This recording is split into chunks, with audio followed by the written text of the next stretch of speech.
Witamy Was w kolejnym odcinku naszej podróży kamperem po Stanach Zjednoczonych.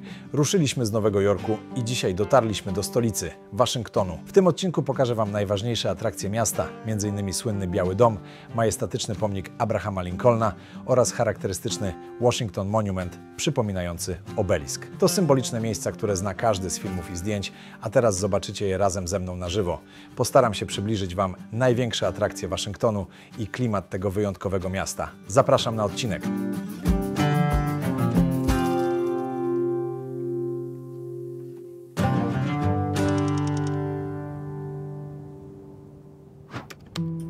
Siemanko! Pozdrawiam serdecznie w kolejnej części naszej wyprawy kamperem po Stanach Zjednoczonych.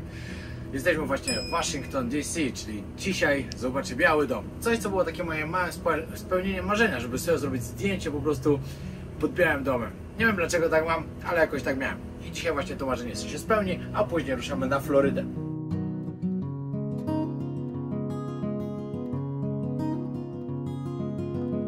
Teraz nasze właśnie kamperowe śniadanko. Zaczynamy nasz taki w pełni camper life, czyli będziemy jeść w kamperze, podróżować kamperem, spać kamperem. Wszystko będzie po prostu w kamperze, oprócz zwiedzania. To będzie poza kamperem.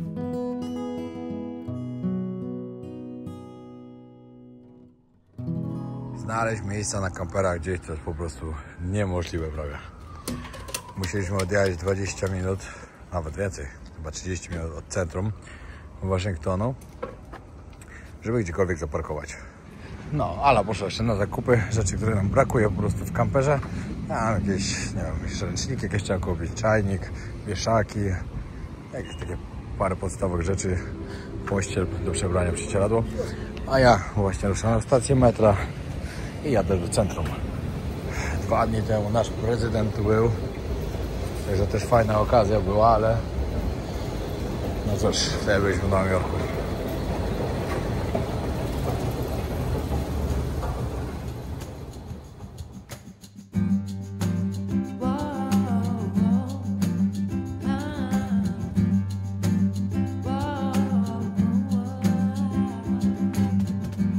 Na pierwszy rzut oka miasto naprawdę bardzo czyste.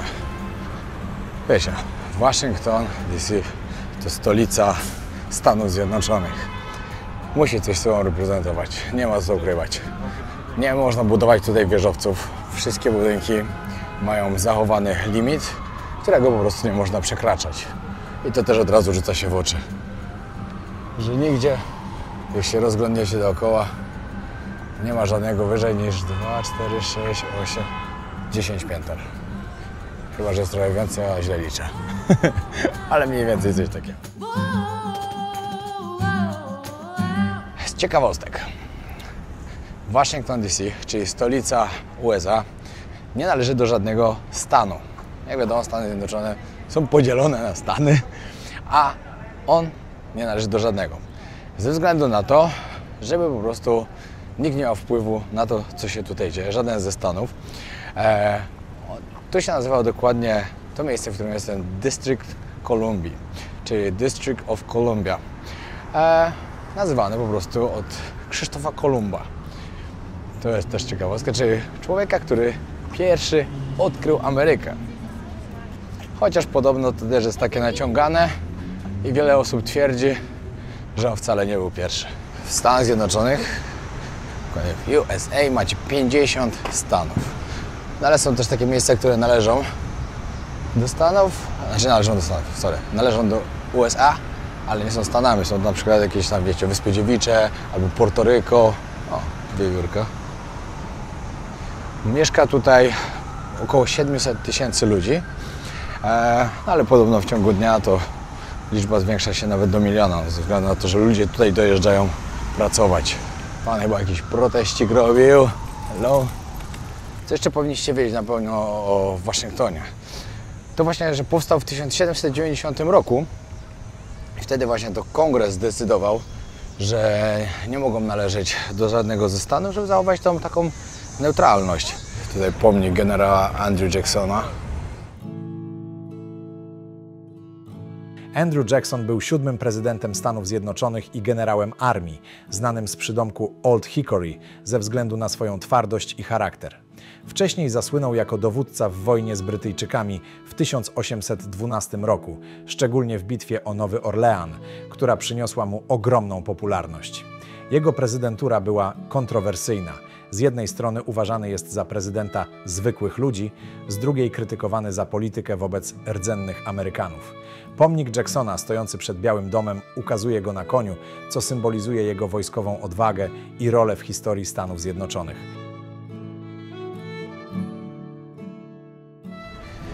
Biały Dom, moi kochani. Oficjalne miejsce zamieszkania prezydenta Donalda Trumpa i jego rodziny. No i każdego prezydenta oczywiście Stanów Zjednoczonych, który jest aktualnie. Miejsce ich pracy. Kurczę, troszkę inaczej sobie to wyobrażałem, szczerze powiedziawszy. Nazwa Biały Dom powstała dopiero tak naprawdę w 1901 roku. Tutaj Theodore Roosevelt nazwał tak to miejsce. Wcześniej podobno ten budynek był szary. W 1800 roku pierwszy prezydent tutaj zamieszkał, ale później Brytyjczycy spalili go. No i później parę lat trwało odbudowywanie. Co do zwiedzania Białego Domu, chciałem bardzo to zrobić, ale nie jest to takie proste. Po pierwsze, mogą go zwiedzać tylko Amerykanie, z tego co wyczytałem. A po drugie, jeśli by chciał jakieś zagraniczne robić, musi prosić swoją ambasadę o pomoc, żeby ambasada pomogła w tym. Czyli pewnie jest to niemożliwe w ogóle, żeby to zrobić. Ale tak w ogóle teraz od jakiegoś czasu podobno w środku jest jakiś remont i w ogóle nie pozwalają ludziom tam wchodzić do środka. Kręcili też tu parę filmów. Kurczę, no, fajnie to zobaczyć. Ale inne miałem troszkę wyobrażenia. Dobra, zobaczcie teraz, co tutaj się dzieje. Protesty to są pewnie cały czas. Trump must go now. Trump musi odejść teraz. Szczerze to oni się cieszą, że ten Trump jest prezydentem. To jak się zmienia ta Ameryka, te Stany Zjednoczone, i jak ja to widziałem w ciągu ostatnich lat, tak jak byłem 5 lat temu, 3 lat temu, no to Trump to co mówi, to robi. Wiadomo, z wieloma jego rzeczami się bardzo nie zgadzam, szczególnie z tym, co się dzieje właśnie w Palestynie, bo Ameryka jako jedyny z kraju na przykład robi weto, jak jest głosowanie na przykład, żeby zakończyło się wreszcie to, co tam się dzieje. No ale też robi dużo dobrych rzeczy.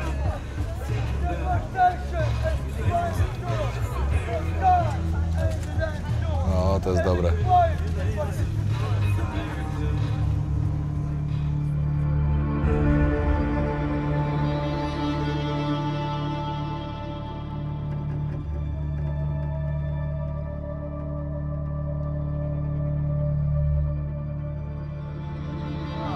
Tutaj pan protestuje sobie. Tego nie wiedziałem.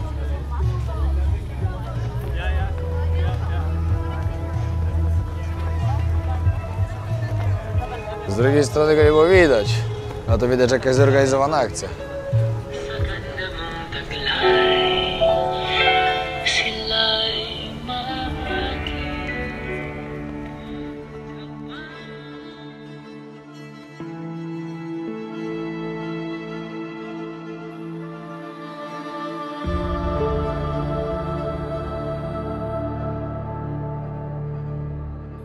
Ciekawe, czy to snajper na dachu, czy po prostu policja i ochrona. Przed wejściem kolejni, tu kolejni. Widziałem jakieś zdjęcia, takie jak Pablo Escobar sobie zrobił tutaj zdjęcie przed Białym Domem. Ciekawe, czy to prawdziwe. Szczerze to sobie wyobrażałem, że ten Biały Dom jest większy. Serio. Ale i tak fajnie zobaczyć, nie ma co. Idę teraz w kolejne miejsce. Chcę bardzo zdążyć jeszcze do takiego Muzeum Narodowego tutaj, gdzie można zobaczyć kości dinozaurów, jakieś tam różne zwierzęta, dużo rzeczy. Nie będę wam teraz za dużo mówił, wolę wam po prostu pokazać, jak już tam będę. No i oczywiście tam z tyłu jeszcze trzeba pochodzić trochę. Bardzo ważne pomniki tutaj są, że trzeba to wszystko pokazać. No i moi drodzy, patrzcie, kto to jest. Kościuszko.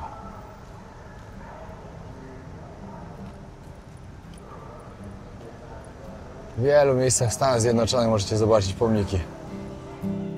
Tadeusz Kościuszko, bohater Polski i Stanów Zjednoczonych, ma w Waszyngtonie swój pomnik jako wyraz wdzięczności za wkład w amerykańską walkę o niepodległość. Podczas wojny o niepodległość USA był inżynierem wojskowym i zasłynął z umocnień obronnych, m.in. w West Point. W Waszyngtonie, podobnie jak w wielu innych amerykańskich miastach, znajdziemy jego pomniki, ponieważ Amerykanie doceniają jego rolę w budowaniu podstaw ich państwa i uważają go za wspólnego bohatera obu narodów.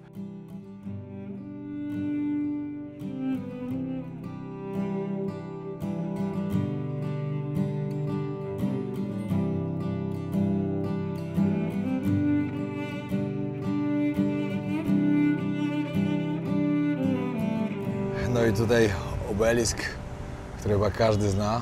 Jest w ogóle największym na świecie, ma 169 metrów. Jest to pomnik Waszyngtona. Fajnie to też zobaczyć.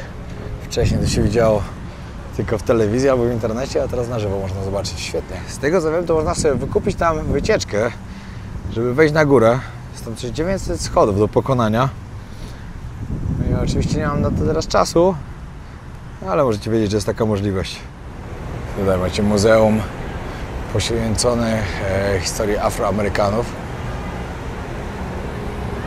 Nie wiem, czy tutaj ogólnie w Stanach Zjednoczonych, czy wszędzie, ale pewnie tak. Pewnie chodzi o tych, którzy zostali tutaj przywiezieni na statkach z Afryki przez kolonizatorów. No i dobra, udało mi się dojechać.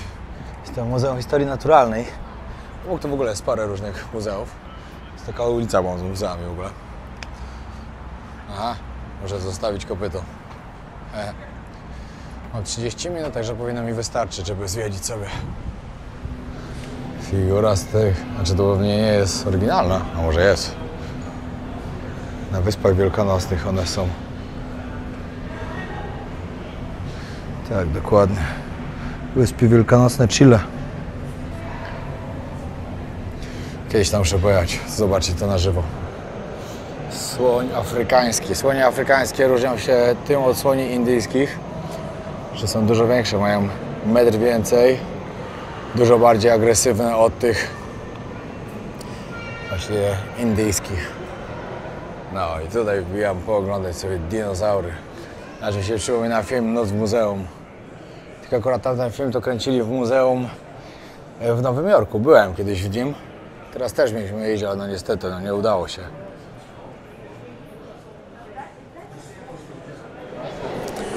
Last American Dinosaur. O, to jest mocne.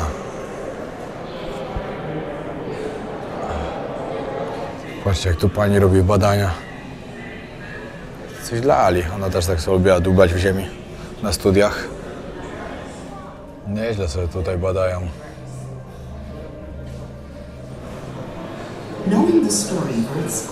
Mamut. Fajne miejsce. W ogóle ciekawe jest to, jak byliśmy właśnie z Polem w Afryce, dokładnie po Namibii podróżowaliśmy i zeszło się stado słoni i jeden nosorożec właśnie przyszedł. To przy tych afrykańskich słoniach ten nosorożec był taki malutki, a jak widzieliśmy wcześniej w Kenii z Lalą, się taki wielki wydawał. Kolejne miejsce, które muszę odwiedzić, no to będzie mauzoleum Abrahama Lincolna. Tylko muszę znaleźć kolejnego, bo wejście było z jednej strony, a wyjście z drugiej. O, to jest lift. A wyjście było z drugiej i nie trochę lipa. Już pewnie ktoś mi ją zabrał, także muszę inną znaleźć.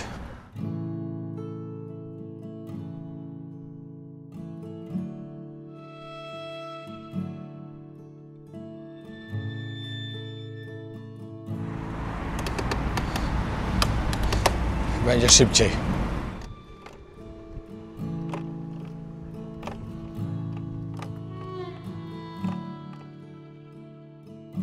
A tutaj przed Państwem Capitol Stanów Zjednoczonych, jeden z najważniejszych budynków w tym kraju, gdzie ma swoją siedzibę Kongres.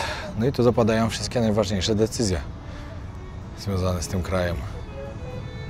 Żaden budynek właśnie w tym mieście nie może być wyższy niż właśnie Capitol.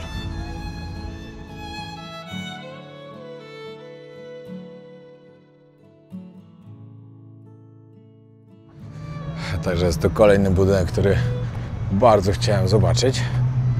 Można go sobie pozwiedzać bezpłatnie, oczywiście w wyznaczonych godzinach, no teraz już jest za późno. Czy trzeba robić wcześniej rezerwację? To tego dokładnie nie wiem, no ale wydaje mi się, że tak.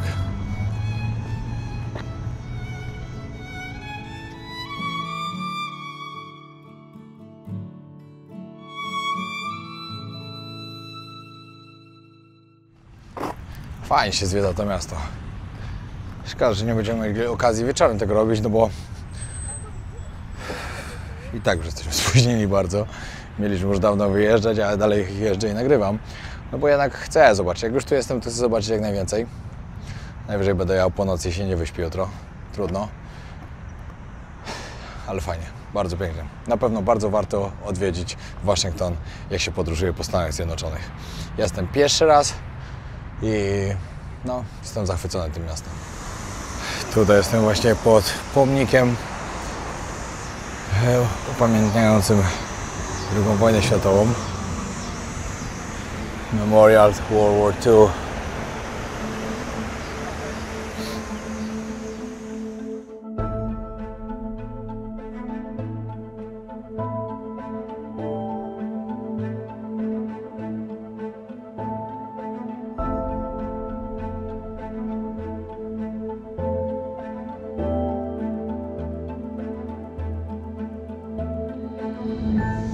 No i tutaj przyszedłem pod mauzoleum, czyli pod grobowiec Lincolna. Chcę sobie tutaj zrobić też zdjęcie w jednym fajnym miejscu, właśnie pod jego pomnikiem. To jest też takie bardzo znane. Wiem, że podczas tej podróży po Stanach Zjednoczonych co chwilę nas coś będzie fajnego zaskakiwało. Wiele osób, co podróżowało tutaj, to mówiło mi, że naprawdę będę nieraz tak zaskoczony, że podróż po Stanach zapamiętam na zawsze. Mimo tego, że to jest takie jakby proste do zrobienia, to jest taka łatwa podróż, bo to wiecie, no jednak nie potrzeba jakoś, nie wiadomo jak się wysilić, to nie jest wyprawa do jakichś krajów takich, gdzie jest jakiś konflikt zbrojny, albo jakaś, wiecie, środkowa Afryka lub gdziekolwiek tam, ale że i tak będzie świetnie, że będzie naprawdę pięknie i że będę bardzo zadowolony i już jestem. A to dopiero początek tej podróży. Ale tym rejsem na Karaiby też się tak cieszę. Czy to będą dwie wyspy, które należą do Stanów, właśnie Wyspy Dziewicze i Puerto Rico, no a później Aruba, Bonaire i Curaçao, czyli wyspy ABC. Abraham Lincoln, jeden z najważniejszych prezydentów USA. Wierzył w jedne Zjednoczone Stany. Właśnie doprowadził do upadku niewolnictwa. Wielki człowiek, pierwszy prezydent USA, który został zabity.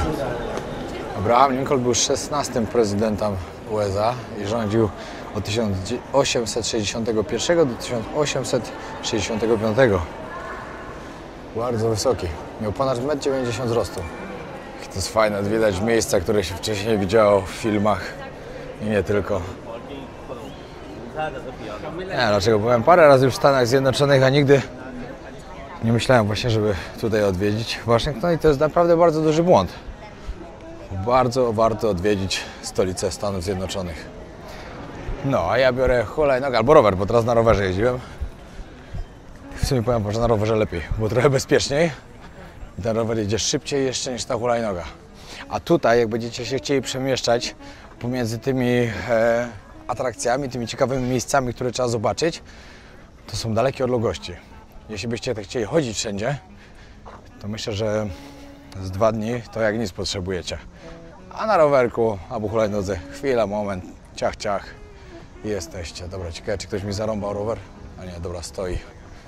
Może się to uda. Może mi ktoś nie weźmie do tego czasu, aż przyjadę.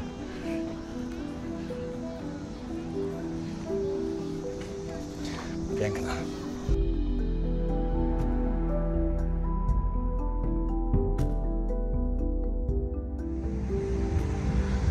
Piękne budynki są w tym mieście.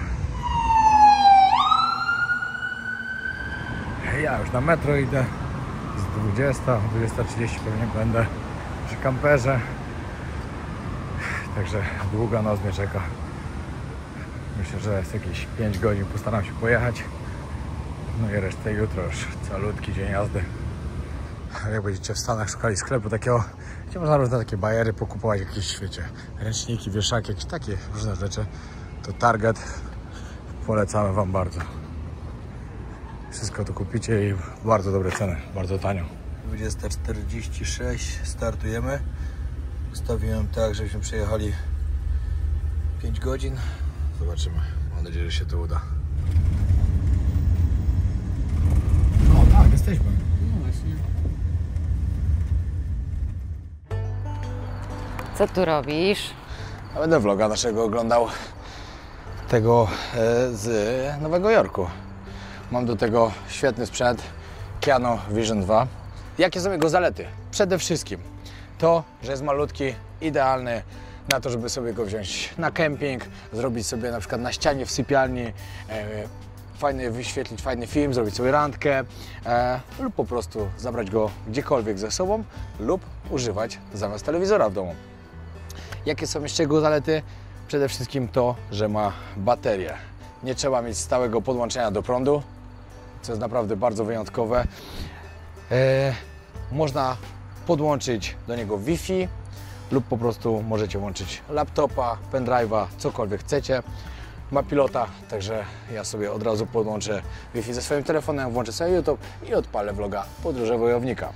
Możecie zobaczyć. Wchodzę sobie w ustawienia, włączam sieć, wybieram Podróże Wojownika, połączyłem z siecią, teraz wchodzę sobie na YouTube, no i wchodzę sobie na nasz najnowszy vlog, czyli z żydowskiej dzielnicy w Nowym Jorku. Także jeśli chcecie kupić Keanu Vision 2, serdecznie polecam, na dole znajdziecie link i odbierzcie swoją zniżkę. Oglądajcie dalej ten odcinek. No siemanko. W nocy dojechaliśmy na kemping. Akurat musieliśmy tutaj przejść, bo chcemy sobie wodę uzupełnić i wylać ścieki. Muszę zaraz znaleźć, gdzie to się robi. Dobra, było napisane, że jest tutaj basen. Zobaczcie, jaka woda jest. Fajny basen.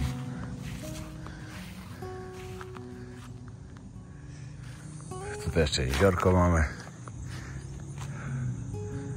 No ale żeby nie pływać, teraz jest mocno zasypiałe. W ogóle w nocy jak tu dojechaliśmy, to nie było prawie nic widać, było tak ciemno. I tak stwierdziłem, że stanę sobie tak około jakiejś przyczepy. Bardzo źle stanąłem. Stoję właśnie na trawie typowo, nawet nie na żadnym miejscu wyznaczonym do tego. Ale kurde, nikogo bo tu jeszcze nie ma. A my musimy już jechać, mamy dzisiaj przed sobą taką misję, że poczekam jeszcze o tym, to już nie fajnie, ale no trudno, no trzeba to trzeba.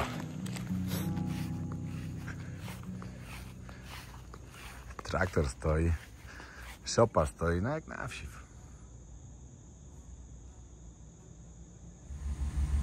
Patrzcie tą krowę, jakie ma rogi. Wow. Właśnie wjechaliśmy do kolejnego stanu.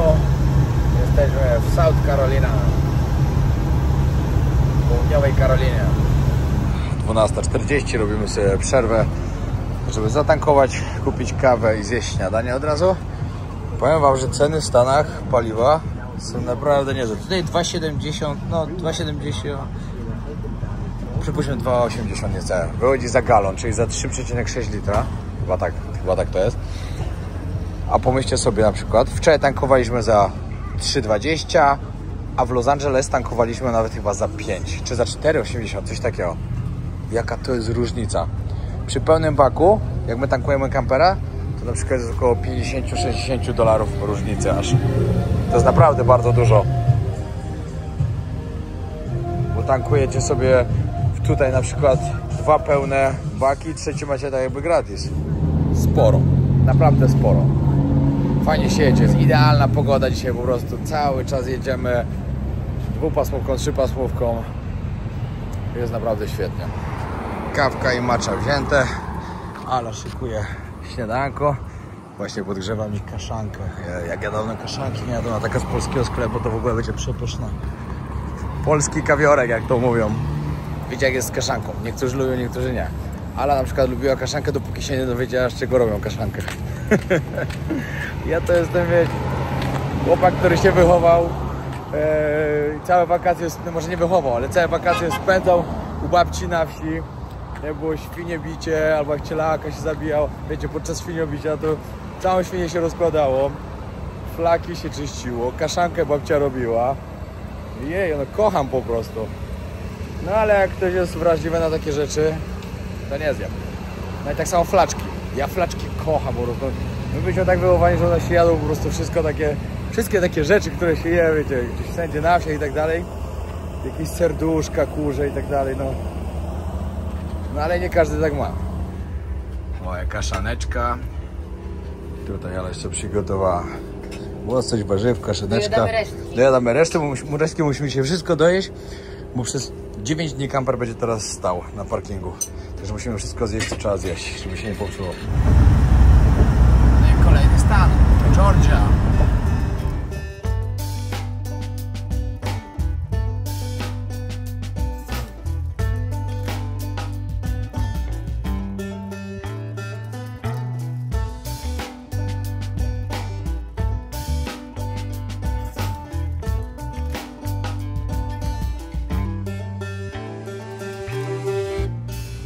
Przerwa na kawkę, na espresso.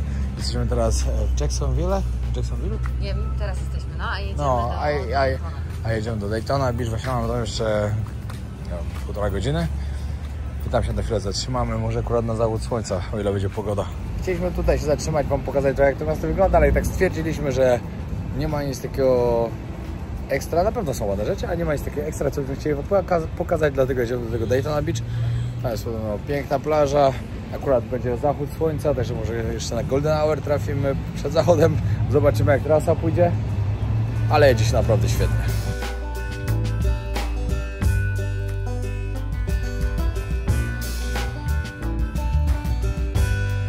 No i przyjechaliśmy do Daytona Beach. Ala podgrzewa obiad, raczej obiadu, kolację, bo już później tak pewnie nic nie będziemy jeść, bo nie jemy już późno tak za bardzo. Chociaż wczoraj zrobiłem lekki wyjątek, a ja idę zobaczyć tutaj na główny deplek. A pan robi te, odbija se hennę. Uwielbiam po prostu vibe Florydy. O, jakaś impreza tu dzisiaj jest. Kurczę, chciałem iść na deptak.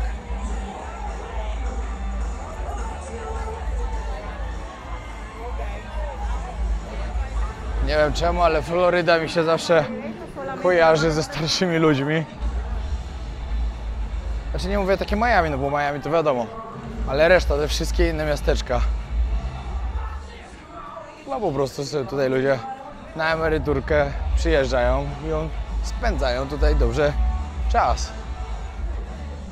Kurczę, szkoda, że słońca nie ma. W ogóle zaraz będzie lało. A chciałem zobaczyć, bo w internecie bardzo polecali to miejsce. Właśnie na tej trasie, której my jechaliśmy, że warto się tutaj zatrzymać i sobie zobaczyć. The City of Daytona Beach. Teraz z Florydy nie skorzystamy, bo wiadomo, nie ma czasu. Ledwo dojedziemy, to będziemy mieli parę godzin tylko na drzemkę i ruszamy dalej. Ale jak wrócimy, to myślę, że z tydzień, może z 5 dni zostaniemy na Florydzie, bo dużo rzeczy jest do zobaczenia. O, plaży to nie ma. Widać, że jest ładny biały piasek, ale jest taki przypływ, że nic z tego.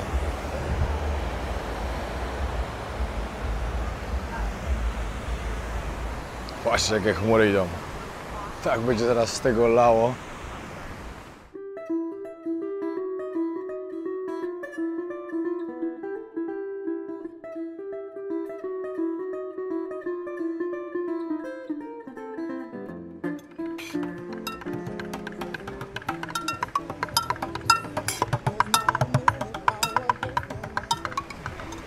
Jestem w głównym miejscu. Tutaj właśnie w tym mieście, najbardziej popularnym miejscu raczej można powiedzieć, czyli przy Molo. Tutaj plaża już wygląda lepiej, już trochę większa. No nie, no tu jest zdecydowanie lepiej. No ale szkoda, że taka pogoda.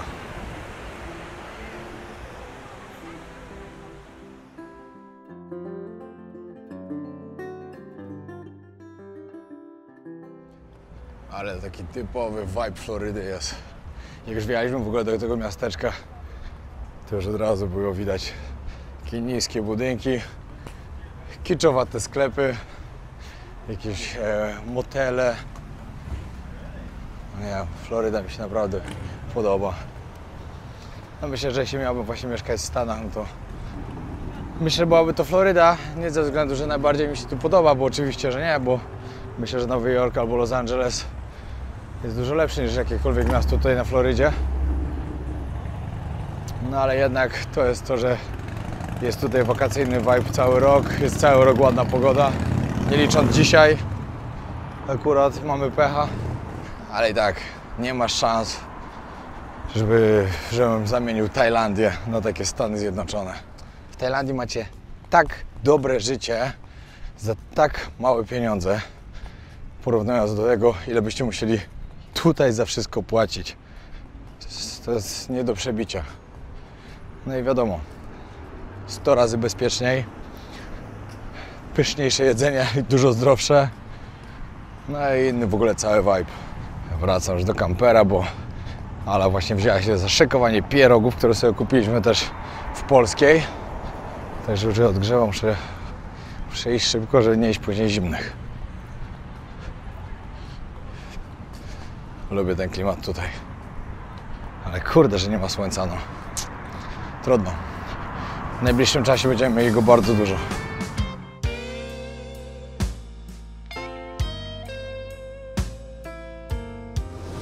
No i pierogi gotowe. Fajnie zjeść taki obiadek.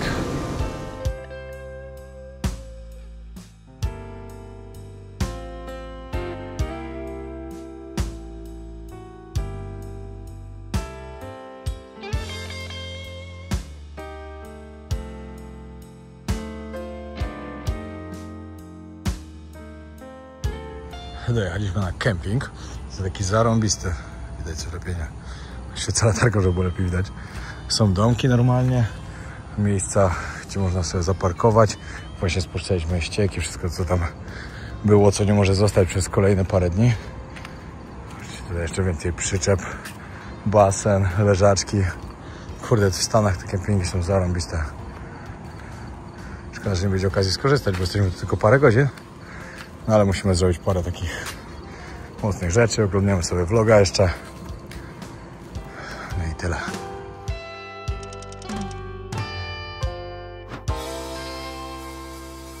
No i moi drodzy, wczoraj po 16 godzinach dojechaliśmy do Fort Lauderdale. Nie, czekajcie. Lauderdale? Fort Pod Lauderdale. Miami. Do jakiegoś fortu dojechaliśmy. 5 rano pobudka. Poszliśmy spać o 1:00, 5 rano pobudka. Jesteśmy już na lotnisku i lecimy do Puerto Rico. Bardzo się cieszę. Dobra, trzymajcie się, pozdrawiam serdecznie, zapraszamy na kolejny odcinek, a kolejne odcinki będą właśnie z Puerto Rico, z Wysp Dziewiczych, z Aruby, z Bonaire, z Curaçao, znowu Puerto Rico, no i później wracamy do Miami. Pozdrawiam serdecznie, pamiętajcie o tym, żeby zostawić subskrypcję, lecimy po 1 000 000. Aha, jak kogoś już męczy to, że teraz o tym mówię, się nie przejmujcie, bo już niedługo to będzie, myślę, że do końca tej podróży po Stanach, także już później was nie będę męczył. Pozdro.